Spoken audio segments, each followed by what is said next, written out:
Alors les moins de 63,5 kg vont monter sur le ring avec pour la France Gros Enzo. Du côté italien, Malanga Gianluigi. Donc comme on l'évoquait tout à l'heure, les 63,5 kg, c'est une caté qui est revenue alors. À l'époque, elle était déjà présente, David? Super léger, à l'époque c'était ça. Donc je pense qu'elle est revenue maintenant. Parce qu'ils ont modifié les catégories pour les Jeux Olympiques, étant donné qu'ils ont rajouté des catégories chez les femmes. Il est vrai qu'on a dû modifier quelques catégories chez les hommes pour faire de la place. Ouais.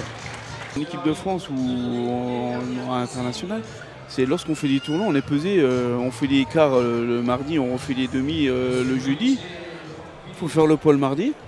On refait les demi le jeudi il faut refaire le poids. Donc entre temps, il y en a certains, ils prennent 5-4 kilos. Donc c'est pour ça que c'est fatigant. La boxe, c'est une rigueur, surtout comme tu le dis, si c'est des tournois qui durent 10 jours, il faut tenir le poids 10 jours. C'est ça. Donc la compétition, comme sur les jeux, on commence en 16e, si on va jusqu'au final, il faut terminer avec le poids jusqu'à la finale, quoi. Et c'est ce qui est plus dur.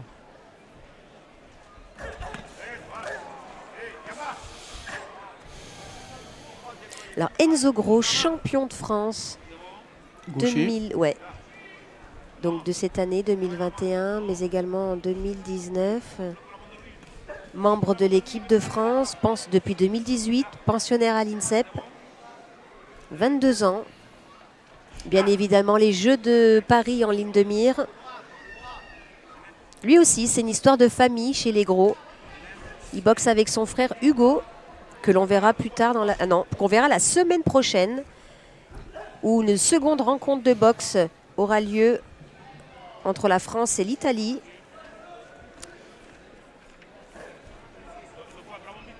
Et cette fois-ci, ça se déroulera à Saverne, en direct, bien sûr, sur Sport Mag.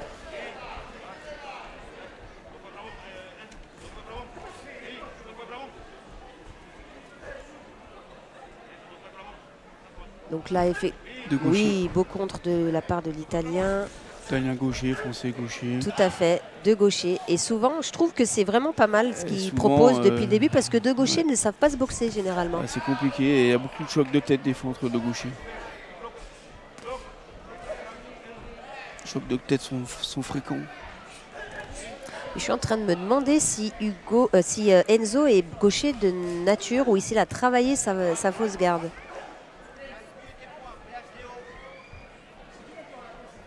Enzo qui a été champion du monde militaire en octobre 2019 à Wuhan. En Chine. En Chine, là où a débuté la crise sanitaire. Et donc, ça va te parler, David, parce qu'il vient tout juste de rejoindre le bataillon de Joinville. Tout à fait. Donc le Centre national des sports de la défense, qui se trouve à Fontainebleau.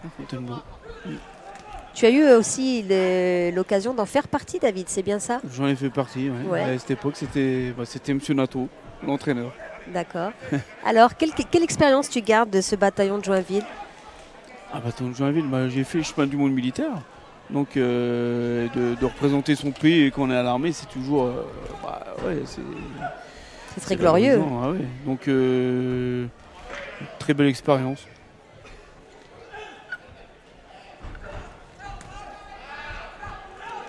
Oui, c'est bien Enzo qui remonte bien les mains, qui a face aux attaques puissantes de l'Italien. Un premier round assez... intensif aussi. Hein. Ouais, équilibré. Donc on lance, on cherche, compliqué à trouver l'ouverture. Comme on a dit, ils sont deux gauchers. On a tout décodé, David. On pense.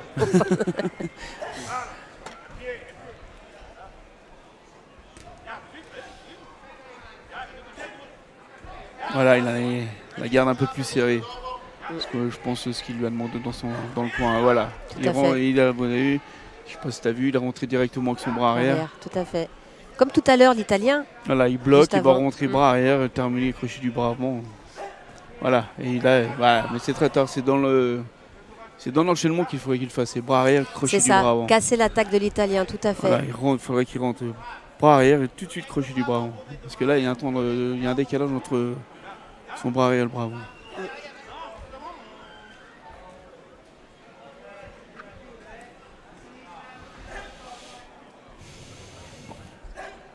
Ouais, mais il faut toucher.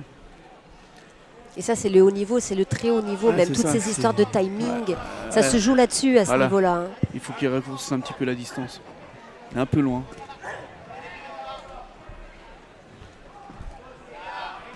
C'est bloqué, remise tout de suite en fin de compte. Et c'est ce qui lui manque un peu. Là, il bloque, mais il remise, mais bah, c'est trop tard. C'est trop tard. Et l'Italien qui a un bon bras avant, qui boxe bien en ligne, qui a des séries de 3 ou 4 coups. En fin de compte, je pense que l'Italien, il cherche pas à faire mal. Il cherche à boxer. Les Français, exactement. On dirait qu'il cherche à passer 2 coups puissants.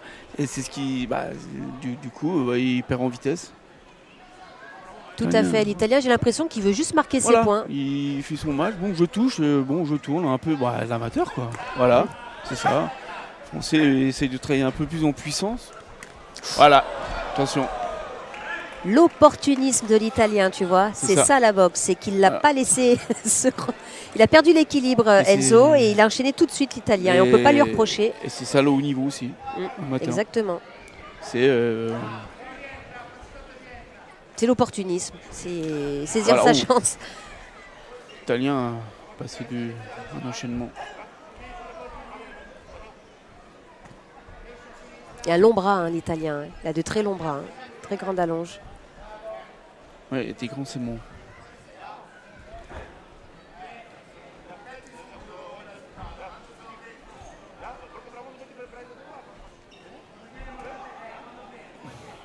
Voilà, il travaille en contre maintenant.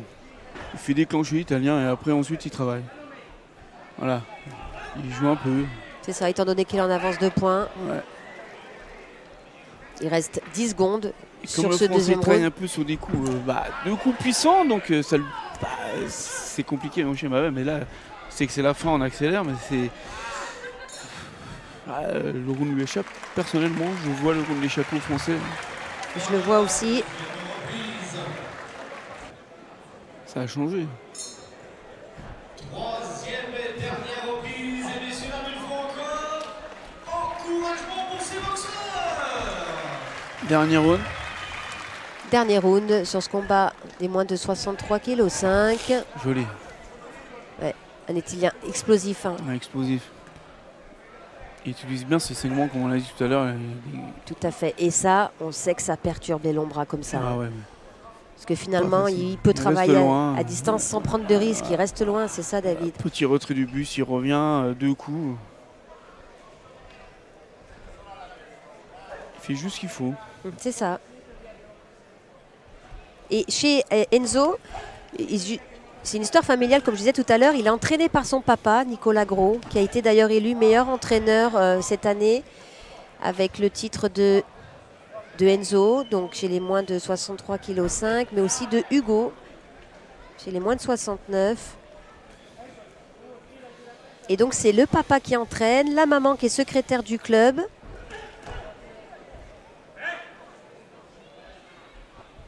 Et les 2 garçons qui sont boxeurs à l'INSEP, en équipe de France. Une histoire de famille. Une histoire de famille. Une histoire de passionné à la base. Le papa étant passionné de boxe. Il a fait 2-3 combats, mais pas une grande carrière. Et puis voilà, il entraînait ses enfants. Et puis finalement, il s'est pris par... voilà.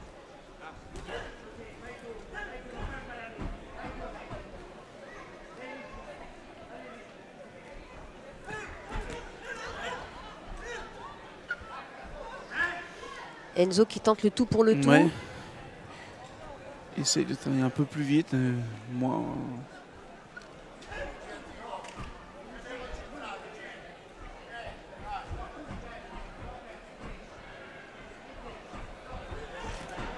Tania qui est toujours aussi mobile.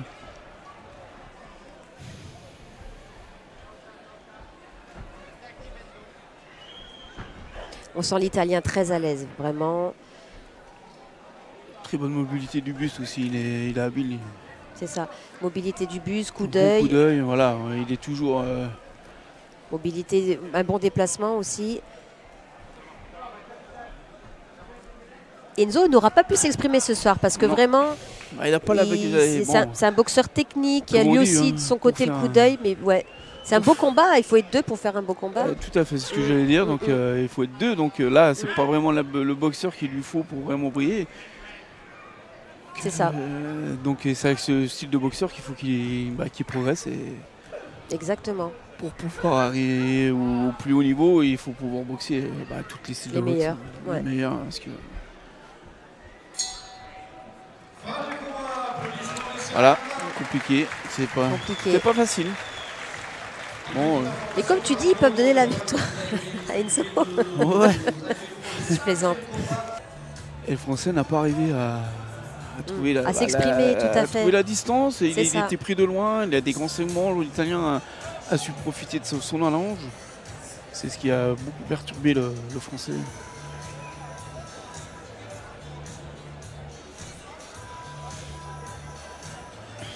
Français qui lève la main.